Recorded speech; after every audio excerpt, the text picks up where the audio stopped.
Awesome. Okay, so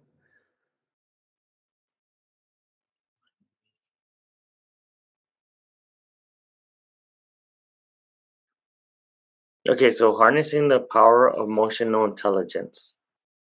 So we're gonna go through what is emotional intelligence and what it means to harness the power. So harnessing is to bring something under control and direct it to use its power and make use of it for the purpose of drawing from the power to produce energy. Meaning that we're going to control the efficiency of the energy that is produced. And a lot of times we kind of don't control a lot of times our energy. And this is why it's very important for us to understand what the definition is of harnessing this type of energy. So I want you to think about a dam when we're talking about energy control. A dam is to utilize the water in order to utilize the water to create energy. See, in the same way, a dam is uses the water to create energy. Our emotions need to be also in check. That's why the dam is very important. We're going to go over this in a couple of slides later. Manage and regulate to reduce or eliminate any negative and harmful consequence. It's very important for us to um, to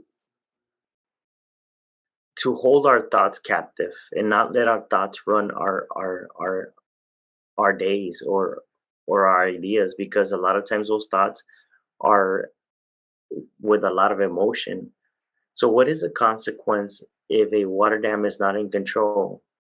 I mean, even when a water dam is overflowing and they have to open the gates of the water dam, in the past, especially here in the area of Piedras Negras, we've seen where when the dam is open, a lot of areas are flooded because of the lack of control of the the water or the energy of the water. What is the consequence if our emotions are not in control? If you There's a scripture that says that a city without a wall is um, without a city without the wall is like a person without any self-control. Because imagine if a city has a wall, its main purpose is to protect it from the outside in and the inside out. So when we don't have that structural, we are vulnerable to a lot of things. So I want to go over the pros and cons of what it is like to be able to harness this. One of the big pros is that we gain the authority over our emotions, therefore controlling a situation from leading into a negative consequence. So a lot of times, if you react right away, that's probably an emotional response, because when you're conscious about your responses, you kind of take a while to actually make the decision. Another pro, it allows time to think and how to react. So again, you let it simmer, and then you actually make a decision based on facts, not on emotions. And you take away all the negative impulses that we have. We all create these different types of negative impulses. So we need to make sure that we are always keeping our emotions on check. What are the cons of not having that structure in our lives, that control? If there's no authority over our emotions, the consequence can be dangerous. Imagine the dam that on the picture that it's breaking, and there's a town down there. What's going to happen if the water actually releases, if everything that's been accumulated there just breaks loose and comes into this small town? That's the way our thoughts are. When we don't control our emotions, we could come down hard on people or on things, or maybe take a decision that wasn't necessarily the correct one, but because our emotions hijacked our thoughts, then we react in maybe a harsh or maybe not a reasonable way. So, emotional intelligence is the ability to acknowledge, understand, and manage your own feelings. It allows you to take control of that. So, being able to manage what you produce when it comes to feelings. So, a lot of people talk about IQ, and I want you to think about this. What good is your IQ if you do not hold your emotions in check? If you're if you have talent, if you have a gift and you don't work on your character, eventually your gift or your talent or your IQ is gonna put you in a position where your character is not gonna be able to sustain it because with all the emotions that go through our mind, through our daily lives, we might react harshly or in an incorrect way that might um, damage our progress or hurt us in the long run. So, what is the purpose of emotional intelligence?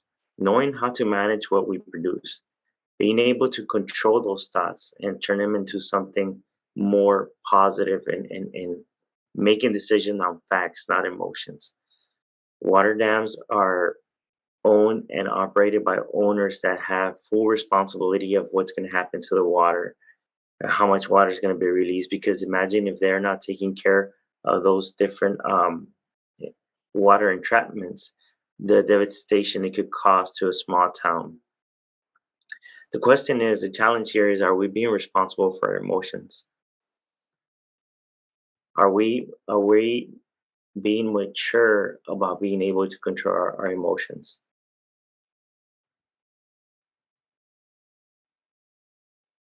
The pros and cons of emotional intelligence. One of the pros is emotional intelligence is a skill that can be learned. So it's something that if you become self-aware, you're going to be able to kind of direct your emotions. Now, are you always going to keep your emotions in check? No, we're human beings. We're not going to be able to get past human. But nevertheless, if we work into being more self-aware, we're going to be able to kind of manage our emotions a little bit better. We reduce or remove the harm that can be caused to ourselves or to other people. Because a lot of times when you react harshly, you might harm that relationship or that person that you care about, or you might end up harming yourself. Being able to socialize effectively because of the ability to understand and relate to another person's emotion, you kind of are able now to, okay, I get it. There's this emotional part of them that's not allowing them to see what I'm seeing. Um, the cons, emotional intelligence is a skill that needs to take time to learn. You need to take time to learn this. We may want to use our emotional intelligence to only benefit ourselves, and that's not good. It's always, you have to be considerate because a lot of times that might serve you for good, you might end up using it for bad. And what we're trying to accomplish here is help others. We may become more agreeable towards others in order to be socially involved. And that also is kind of like a big no-no because although we understand their emotions, that shouldn't change the fact of who we are. So a lot of times we need to stay firm in our convictions and our beliefs so I we got cannot it. swayed by the other person's emotional reactions. Self-awareness is a key to emotional intelligence, and this is something that a lot of people think that they're self-aware, but in reality, um, we are on autopilot most of the day. Mhm. So we need to kind of work into that area in our lives to be more self-aware about what's going on with our emotions. So, what is self-awareness? Is to be conscious and able to identify one's own emotion and tendencies as they happened, meaning that you name that feeling that's going on in your life at that very moment. So I want you to think about this. If you want to go um, learn how to um, dive, become a diver, and get a license to dive, a scuba diver, They're gonna ask you to go. The first requirements or test is gonna be that you go 50 meters down as far as in the water, and they're first gonna ask you to take off your goggles. And after they ask you to take off the goggles, they're gonna ask you to take out your regulator. That's the part of your equipment that holds that has a breath. So what they ask you to do is then give it to the partner that's training with you. Now you have to keep in mind that when it's your first time, a lot of times you're going to be kind of cautious and you're going to be worried because you're not skilled. This is not one of the things that you normally do. But having that kind of control in that type of environment and learning it will allow you to probably save somebody's life if a situation arises. So this is where being self-aware of your emotions, it's going to help you because once you get the hang of it, you're going to be able to be skilled in the area and you're going to be able to save someone else because everybody has those emotional times that they react harshly or they're not thinking about what they're saying or doing because they're reacting in pure emotion. But if you're able to be a little bit more self-aware about how you move or how you think or capture those moments of your emotions, um, you're going to be able to think before you act. You're going to know your strengths and weaknesses. You're going to know what triggers you. And you're going to be able to be a little bit more mindful of the other person that might be going through a different situation in their lives. So, what is self awareness and what can it produce? Better decision making. We have the power to change the outcomes of our lives. A bad situation doesn't have to remain bad. If we are able to leverage that to turn it into something positive, we're able to grow relationships and as we change our perspective and help others come alongside with us. Emotional resilience, the ability to cope mentally during crisis and being able to manage those thoughts. You're going to be able to name your pain. You're going to be able to see the different stages of lives where it gets difficult. You're going to be able to manage and navigate through it a lot easier because you're able to control your emotions. It's going to help you with your stress levels because at the end of the day, you know that you're able to control each thought and each decision with a sound mind. So, what can we do to be able to develop emotional intelligence? Well, taking a deep dive into your own life and finding out who you are and being able to kind of change the things that we do, creating better habits.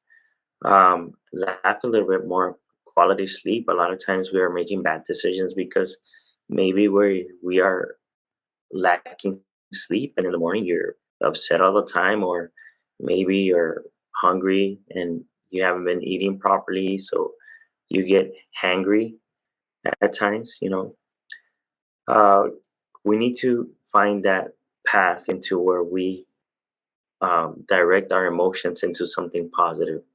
What I do when I feel stressed out, I go for a workout, I go for a run, I do some weightlifting. But that's going to be whatever works for you. For you, it might be like painting or something different. Empathy is a big deal on the ability to understand what other people are experiences. But this happens when you understand yourself already. Okay, I'm not asking you to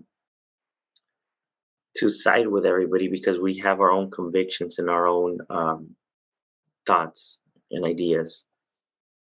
But trying to connect to relate to them and understand that they are going through a phase of maybe an emotional breakdown or they're reacting because they don't understand that they're being impulsive versus actually thinking with a sound mind. Putting ourselves in somebody else's position and change your perspective, kind of understanding where they're coming from.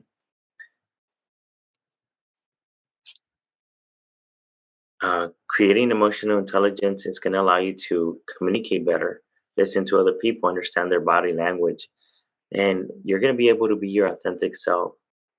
You're going to be able to speak honestly because you understand yourself and you're able to kind of um, dialogue with a person and express your feelings without maybe offending them or being too irrational or too impulsive. Most important, you're going to be able to build with them and create better bonding and better relationships. We need to regulate our emotions because our emotions hijack us every day. Every day, we're going to go into a situation. Let's say you're driving down the road and somebody gets in your way and you're about to get hit. How many times do you start yelling and start screaming? That's an emotional reaction. Now, we can find a lot of reasons to get emotional, but a lot of times, if we don't lean in into that emotion and understand what's bothering us, we're not going to be able to find a solution for it. They can hurt relationships in the long run. So, how do we regulate our emotions? Well, find a safe space for yourself. Identify the feeling and name it. What is it? Are you upset at what just happened? Or maybe the way the message was delivered to you? Or maybe you're just upset because you woke up late and now you're taking it out on somebody else.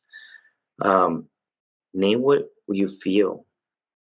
Is it anger? Is it sadness? Is it disappointment? What is it that you're feeling? We need to identify that emotion so we can start working through it and being able to overcome it. Accept what you feel, but don't accept it as it directing your decisions or emotions. You could be angry, but not necessarily because you're angry, you're going to break stuff.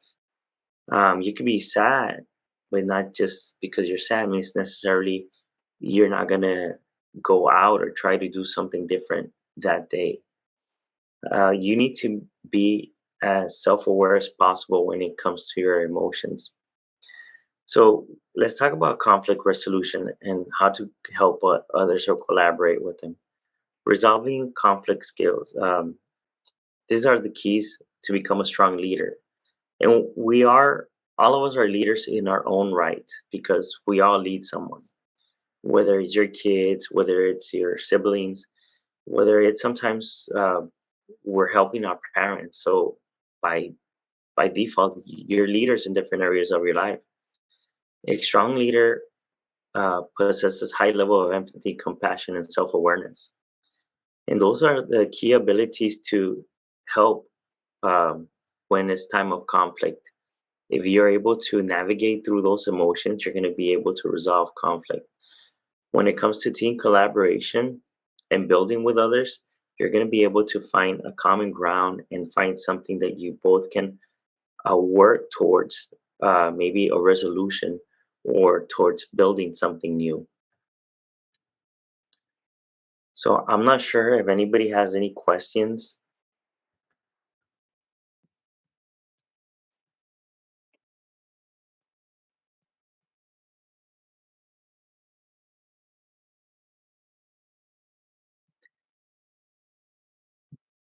Does anybody have any questions? I'm sorry, I couldn't No, get my button unmuted. Okay, go Yes, ahead. so what do you think would be best with our emotional to gain control of it, especially in a business atmosphere? Okay, so first of all, when it comes to business, I want to share this with you. Let me see if I could share it. There must be a way. Okay, so this is what I wanted you to think when it comes to your emotions. So when we're thinking, the stimulus goes through here. That, as you can see, the first part is the stimulus, and Mm-hmm. then it goes through your emotions, right? Because an emotion, and then it gets filtered out. So I'm going to give you an example. Um, when I read an email, I manage a company that's fairly. It's a mid-sized company, and it's fairly. We have over 1,000 employees, and I could see an email, and an email is very hard to interpret. And a lot of times, what happens with me, I get fired up really quick. I see. the writing, and it kind of triggers me, rubs me away where I can misunderstand the email, and I get fired up quickly. So I could do two things. I could fire back another email attacking them, or I could kind of pick up the phone and find out really what they're meaning through that email, because a lot of times the translation is not the same. So when it comes to work, I want you to think about, once you get that I guess that emotion that triggered you, Mhm. you need to filter it out and give it a couple of seconds and maybe like a minute or two and process it. Okay, what are they really meaning, or what are they trying to say, or are they really attacking me, or is this really like something personal? So you want to Okay. filter out those things. But what I want you to think about is that at the end of the day, when you're filtering, you need to think, um, people don't wake up every day saying, you know what, today I'm going to wake up and I'm going to piss Jose Luis off. I'm going to make it a purpose to find a way to piss him off. It normally doesn't happen that way. Now that we kind of take it in that way, it's normal, because a lot of times we already have issues coming into work. So anything can be translated into a different way, and we might just jump on it and attack and go on an attack more or defensive mode. But what we need to do is we need to try to interpret and ask more questions about it.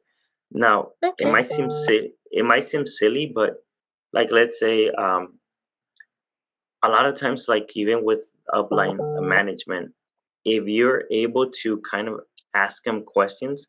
So for instance, let's say they're putting pressure on you because you didn't do something. You might ask, okay, the question, well, if this arises again, would you say that this is very important for me to stop what I'm doing to take care of this first? And a lot of times, when you start asking those questions, your your upline, your management upline, they're gonna realize, wait a minute, that's not more important than what she was doing. But Okay. because they're reactive, a lot of times they're gonna put pressure on you because somebody's putting pressure on them. But when you go back and ask them, hey, listen, I just want to clarify something. Next time that this happens, do you want me to take care of this first, or should I take care of, like, I just want to know, because in the future I want to make sure that I have everything I need to do X, Y, and Z. So once Mhm. you put it into perspective, they're gonna say, wait, shoot, this is a one-time deal, and I don't want her to stop working on this in order to take care of something silly like this. So Okay. a lot of times it's more like of being more self-aware of how you're gonna react, and then kind of Ah. turning it on them, meaning like questioning them. Now, a lot of there's going to be times where the attack is direct. I completely get it that you have those coworkers or those management that try to mess with you a lot, but there's a process to do things, and firing back at them at the moment is not. You're not going to have all your chips lined up. So what you want to go do, if you're going to actually fire back an assault on the person, let's say, or like try to resolve the issue, you want to have facts versus you just saying what you're feeling. Mhm. So, like, I'll give you an example. There was a while back that there was a lot of things happening in the company I work for, and what I ended up doing, I I sent an email and I said, listen, I gave my 2 week notice, and I said, listen, I don't believe that things are going the way I agreed to when I signed up to this company, and I brought into attention certain things, and I said, so this is my 2 week notice. What ended up happening with that 2 week notice, somebody flew in from corporate, and by then I had a list of different things that we were lacking in. So my argument there was more, listen, our mission statement is not reflecting what we're doing. Yeah. So if we're not aligned, if you're not seeing what I'm seeing, then we're not going to work towards anything, because at this point, if you're not seeing that our mission statement is not aligned to the way we're working, That then makes sense. Yeah. then me and you are not in alignment. Therefore, I'm no good to you in this company anymore because X, Y, and Z. So I had my facts ready. Now I gave him more examples, because once I brought in the mission statement, he wanted facts. But Mm. once I had, because I had my facts, then I was able to say, look, this is what we did, this is what we did, this is what we did. So let me ask you this. This is me asking my boss. So you think that we're treating everybody with dignity and respect? Well, the answer was no. Uh, Do you no. think we're being mindful? And then the answer was no. So when I say, so if you don't see what I'm seeing and we cannot correct this, then I cannot lead in your company anymore. So fast forward to today, I'm still with the company. We made some arrangements, but I have facts. It wasn't a feeling, it wasn't an emotion. So what I suggest to do, like in the realm of work, write things down. Write them down. Write down your thoughts, write down what happened, write down the things that you're seeing. And when the moment arises, you want to say, hey, listen, I just want to bring up X, Y, and Z because I feel it's affecting us in a negative way. So you need to be a little bit more, I guess, strategic when it Mhm. comes to work.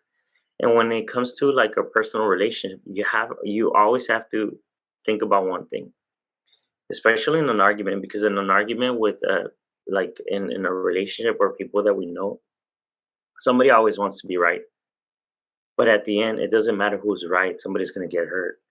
You're right. So if you're able to manage your emotions, you're going to say, listen, I get what you're saying and I see where you're coming from. So I don't know how to fix it, but let's try to resolve this to work to find a solution together. But that's changing the narrative versus you acting out and say, oh, it's because you this, that, and this.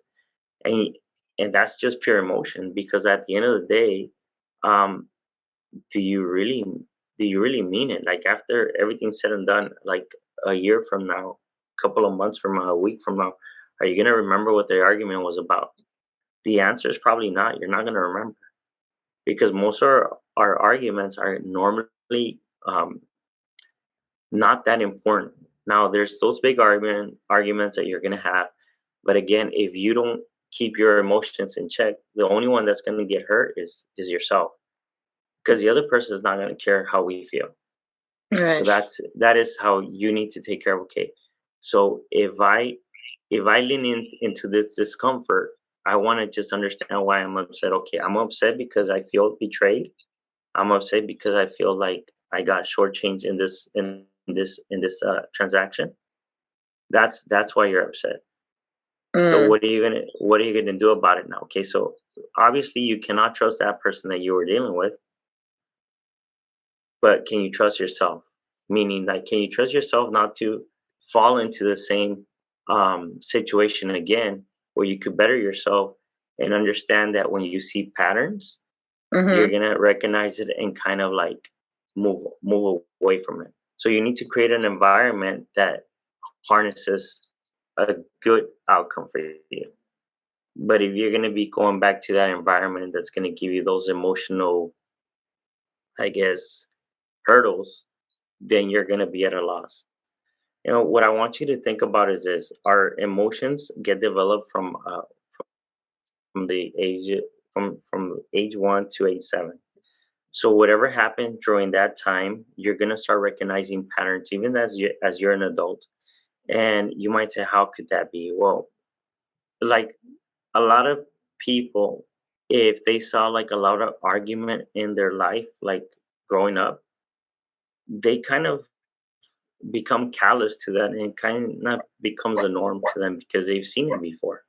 So when you recognize patterns, you either do two things. You either shut down because that's what you used to do when you were 7 years old, or 5 years old, or 4 years old, or you try to please a person because that's what you try to do with mom and dad. You try to please them so maybe they could be happy, because somehow we felt that we were responsible for the arguments. So fast forward to us being adults, that information still is being used subconsciously. We don't know it, but since our mind is automatic, we keep doing it over and over again. So we need to kind of break some patterns, some old habits, and create new ones in order to be able to create this new emotional intelligence that we're talking about. Because again, a lot of times, even if you have the IQ, if you don't keep your emotions in check, let's say I'm I'm I'm the top ranking VP in Microsoft. If I get upset at someone and I throw them a book or a stapler, I mean that's the end of my career. So it doesn't matter how smart I was to get there, but if my emotions are not in check, it's always going to have a consequence. I'm not sure if I answered your question because I know I